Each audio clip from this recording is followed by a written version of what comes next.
రాత్రి వేళ దొంగ ఎలాగూ వచ్చును అలాగూ. ఒక పాయింట్ క్లారిఫై చేయగోరుతున్నాను ఇవాళ.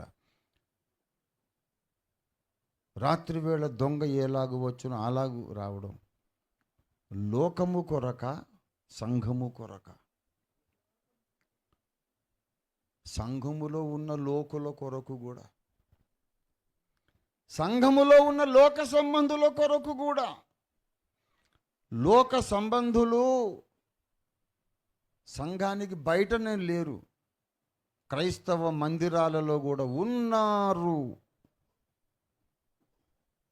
With absolute confidence I'm declaring this.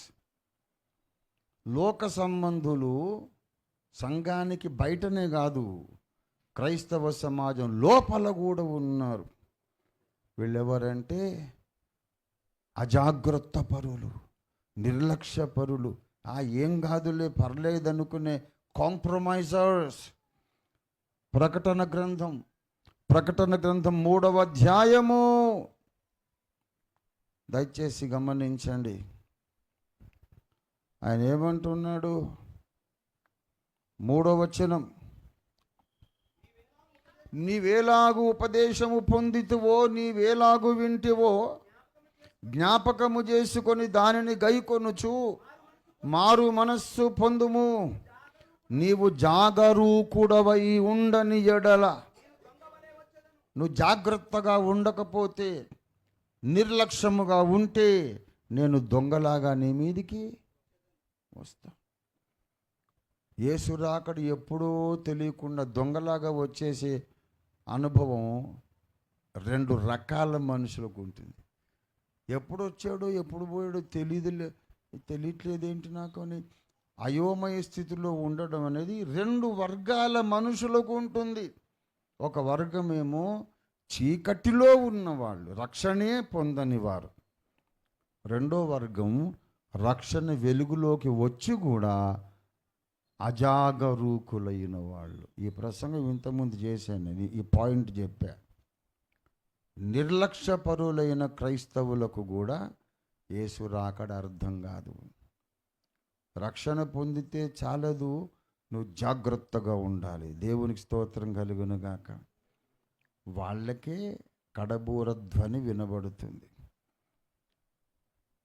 ప్రభునందు ప్రియులారా, బెదిరించటం కాదు, రాకడ బహు సమీపమైపోయింది. నేను అనుకుంటున్నాను, ఈ తరం ఇక్కడ ఉన్నవాళ్ళు అనేక మంది బ్రతికి ఉన్నప్పుడే యేసయ్య మధ్యాకాశానికి వస్తాడు. జాగ్రత్తగా ఉండాలి, లోకముతో రాజీ పడకూడదు. ఎవరో ఏదో అనుకుంటారని భయపడి రాజీ పడొద్దు. లోకము చెప్పిందని ఏ పని చేయొద్దు. బైబిల్ చెప్పింది కనుక ఏ పనైనా చేయాలి. బైబిల్కు కట్టుబడి జీవించే వాళ్ళు గ్యారంటీగా ఎత్తబడతారు. లోకానికి కట్టుబడి అటు ఇటు రాజీ పడి జీవించేవాళ్ళు, లోకంలో కలిసిపోయేవాళ్ళు, వెళ్ళిపోతానని ఆశ పెట్టుకొని ఇక్కడే ఉండిపోతారు. విడువబడే లక్షల మందిలో, వరదకు కొట్టుకొని పోయిన లక్షల మందిలో ఉండిపోతారు, కానీ ఓడలోకి ఎక్కిన 8 మందిలో ఉండరు. అదే రేషియో 2వ రాకడలో ఉంటుంది. యేసయ్య చెబుతున్నాడు నిశ్చయముగా.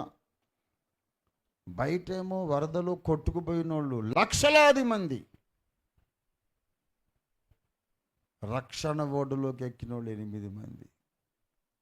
Very small minority. కొన్ని సంఘారాధనలు జరుగుతుంటాయి, 2వ రాకడ ప్రసంగాలు జరుగుతుంటాయి, పాస్టర్ గారు చెప్తుంటారు, వినేవాళ్ళు వింటుంటారు, తుస్సుమని ఒకరో ఇద్దరు మిస్ అయిపోతారు.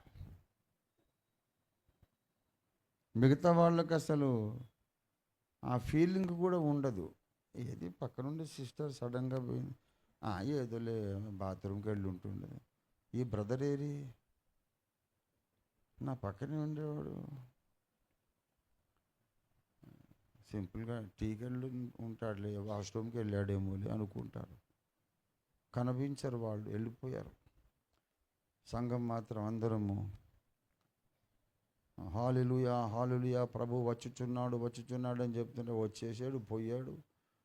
ఆయనతో వెళ్ళిపోవాల్సిన వాళ్ళు వెళ్ళి కూడా పోయారు. అలా ఉంటుంది రాకడ, అలా ఉంటుంది. జీవిస్తే దేవుని కొరకు అగ్గిలాగా జీవించండి. దేన్ని లక్ష్య పెట్టక, ఎవరికి భయపడక, ఏ విషయంలోనూ రాజీ పడక, బైబిలే నాకు ప్రమాణము, బైబిల్ కొలబద్ద ప్రకారం బ్రతుకుతాను. ఎవరికైనా నచ్చని, ఎవడైనా నొచ్చుకొని, ఎవడైనా మెచ్చుకొని, ఎవడైనా నన్ను వెలివేయని, ఎవడైనా రాళ్ళు కొట్టి నన్ను చంపని, ఐ డోంట్ కేర్, బైబిల్ ప్రకారం జీవిస్తా అని భగభగ మండుతూ జీవించేవాడు ఎత్తబడతారు. అలాంటి వాళ్ళు ఎంతమంది అంటే లక్షల మందిలో 8 మందిలాగా. ఇవాళ తీర్మానం చేయండి, ఆ కొద్ది 8 మందిలో నేను ఉండాలా? అంత దమ్ముందా?